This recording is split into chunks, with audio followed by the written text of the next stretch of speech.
राम राम दोस्तों, जय बाबा नीम करोली महाराज जी की। आशा है कि आपके ऊपर भी बाबा नीम करोली जी की कृपा होगी। दोस्तों, आपके परिवार में भी सब कुशल मंगल होंगे, यही मैं प्रभु से कामना करता हूँ। सभी देवी देवताओं का, हनुमान जी का आह्वान कर लिया है मैंने। और दोस्तों, अब मैं आपको श्रीमद् वाल्मीकि रामायण बालकांड का 36वां सर्ग सुनाऊंगा। इसे सुने और धर्म लाभ उठाए दोस्तों। तो अभी और दोस्तों, विनती है कि ये बिल्कुल धार्मिक चैनल है, इसे सब्सक्राइब अवश्य कर ले अगर आपने नहीं किया है, क्योंकि ये ऐसा वैसा नहीं है बिल्कुल भी। मैंने बाबा नीम करोली जी की ही कृपा से इसे बनाया है और इसे सुनने से आपके संकट ज़रूर दूर होंगे। प्रभु प्रेरित ही ये चैनल है ये दोस्तों। तो बस ज़्यादा नहीं कहता, आप समझदार हैं। बस मेरी प्रभु से विनती है सभी के ऊपर अपनी कृपा बरसाए। तो शुरू करते हैं 36वां सर्ग। देवताओं का शिव पार्वती को सूरत क्रीड़ा से निवृत्त करना तथा उमा देवी का देवताओं और पृथ्वी को शाप देना। विश्वामित्र जी की बात समाप्त होने पर श्री राम और लक्ष्मण दोनों वीरों ने उनकी कही हुई कथा का अभिनंदन करके मुनिवर विश्वामित्र से इस प्रकार कहा। ब्रह्मांड, आपने यह बड़ी उत्तम और धर्मयुक्त कथा सुनाई। अब आप गिरिराज हिमवान की ज्येष्ठ पुत्री गंगा के दिव्य लोक तथा मनुष्य लोक से संबंध होने का वृतांत विस्तार से सुनाइए, क्योंकि आप विस्तृत वृतांत के ज्ञाता हैं। लोक को पवित्र करने वाली गंगा किस कारण से 3 मार्गों में प्रवाहित होती है?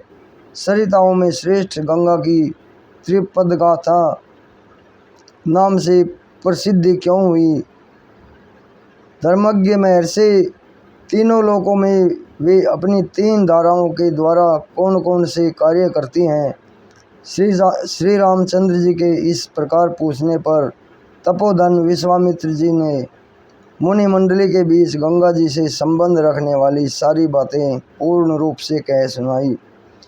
श्री राम पूर्व काल में महातपस्वी भगवान नीलकंठ ने उमा देवी के साथ विवाह करके उनको नववधू के रूप में अपने निकट आई देख उनके साथ रति क्रीड़ा आरंभ की। परम बुद्धिमान महान देवता भगवान नीलकंठ के उमा देवी के साथ क्रीड़ा विहार करते 100 दिव्य वर्ष बीत गए।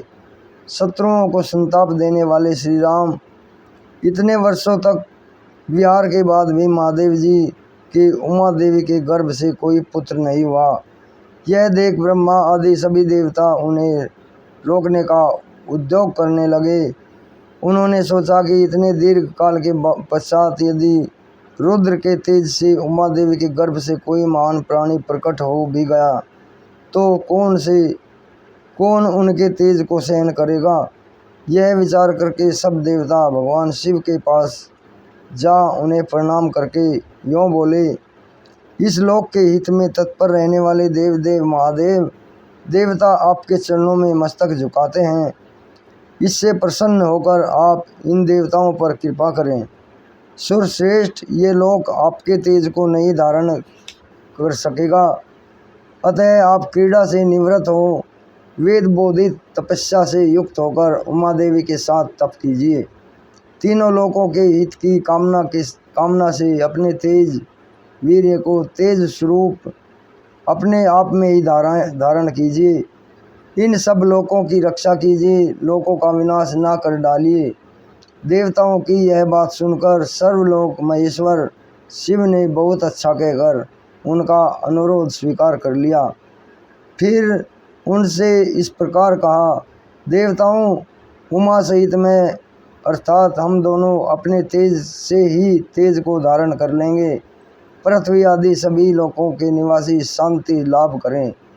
किंतु सुरश्रेष्ठ गण, यदि मेरा यह सर्वोत्तम तेज वीर्य शुद्ध होकर अपने स्थान से स्खलित हो जाए तो उसे कौन धारण करेगा? यह मुझे बताओ। उनके ऐसा कहने पर देवताओं ने वृषभ ध्वज भगवान शिव से कहा, भगवान, आज आपका जो तेज शुद्ध होकर गिरेगा उसे यह पृथ्वी देवी धारण करेंगी। देवताओं का यह कथन सुनकर महाबली देवेश्वर शिव ने अपना तेज छोड़ा, जिससे पर्वत और वनों सहित यह सारी पृथ्वी व्याप्त हो गई। तब देवताओं ने अग्निदेव से यह कहा, अग्रे तुम वायु के सहयोग से भगवान शिव के इस महान तेज को अपने भीतर रख लो। अग्नि से व्याप्त होने पर वह तेज श्वेत पर्वत के रूप में परिणत हो गया। साथ ही वहाँ दिव्य सरकंडों का वन भी प्रकट हुआ, जो अग्नि और सूर्य के समान तेजस्वी प्रतीत होता था। उसी वन में अग्निजनित महातेजस्वी कार्तिकेय का प्रादुर्भाव हुआ। तदनंतर ऋषियों सहित देवताओं ने अत्यंत प्रसन्नचित होकर देवी उमा और भगवान शिव का बड़े भक्ति भाव से पूजन किया। श्री राम इसके बाद गिरिराज नंदिनी उमा के नेत्र क्रोध से लाल हो गए। उन्होंने समस्त देवताओं को रोषपूर्वक शाप दे दिया और वे बोली, देवताओं, मैंने पुत्र प्राप्ति की इच्छा से पति के साथ समागम किया था, परंतु तुमने मुझे रोक दिया। अतः अब तुम लोग भी अपनी पत्नियों से संताप उत्पन्न करने योग्य नहीं रह जाओगे।